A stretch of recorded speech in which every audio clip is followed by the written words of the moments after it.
Reading from Whatever It Takes, Living with, Leaving and Surviving Psychological Abuse. Available at whateverittakesbook.co.uk. I decided that I wanted to try for another baby before the business really swallowed me up, but Colin had other plans. He was dead set against the idea. Our son was his fourth child. He had 3 other sons, one of whom he had no relationship with, and the other 2 he'd left when they were toddlers. They lived with their mum and spent every weekend with us. So my weekends, when I wasn't working in the business, in the home office, were spent cooking and providing for Colin's extended family.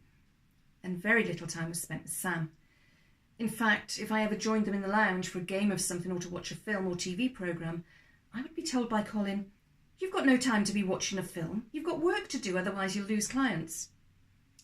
However, when I was in the office, if his dinner wasn't ready on time, or if he needed some clothes washed, or it started to rain whilst washing was on the line and he had to fend for himself for a few minutes, I'd be told, "You never spend time with the family. You're more concerned with your bloody business than you are with us." I couldn't win. Whatever I did was wrong and not good enough. So why on earth did something deep inside me think another child was the answer? Sometime later, I was looking for some paperwork in the home office. I turned over every file in and on my desk and proceeded to go through the trays on Colin's desk, thinking that perhaps he'd picked up what I was looking for, or that I'd put it down on his desk. I shuffled a few papers and spotted a letter with an address of an unfamiliar doctor. I pulled the letter out of the tray and read it. I couldn't believe what I was reading. This letter was confirmation of an appointment Colin had made to have a vasectomy the following week. I'm not in the habit of reading other people's personal mail, and my initial reaction to reading this letter was not just of shock and anger, but also of my own deceit.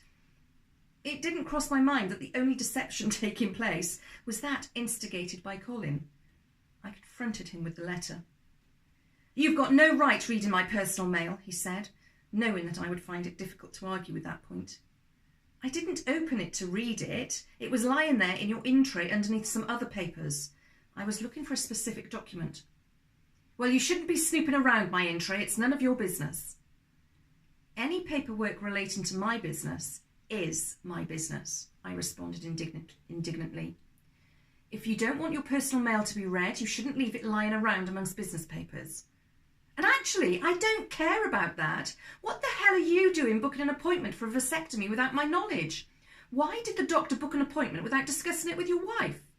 Surely he has a duty to ensure that a decision like this has been discussed and agreed with all parties, and offer counselling or something if it's not." I had so many questions buzzing around my head and so many emotions. I couldn't think straight. I felt sick. I had never been so deceived in my life. Colin laughed and answered my questions with, "The doctor asked me if I discussed it with my wife and what she thought about it, but I told him it's my body and it's none of her business what I do." Apparently, that had appeased the doctor, who had agreed to book the vasectomy. I didn't believe what I was being told and threatened to call the doctor myself. Colin acquiesced. I wasn't sure why, but I felt I'd got a reprieve. He told me he'd cancel the appointment the following day, and then gave me his conditions.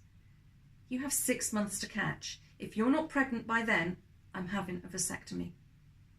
Once again, I was incredulous. Here was Colin, who claimed to love me, putting a time scale on how long I had to fall pregnant. He knew how difficult it had been for me to carry to term. He'd been with me through the disappointment and upset of the 5 previous miscarriages. How could he do this to me? I argued that he was being unfair and that his demands weren't achievable. I argued that the stress I was under in the business wasn't conducive to falling pregnant within that timescale. And, more to the point, that it was impossible for me to get pregnant if he continued to refuse to have intercourse with me.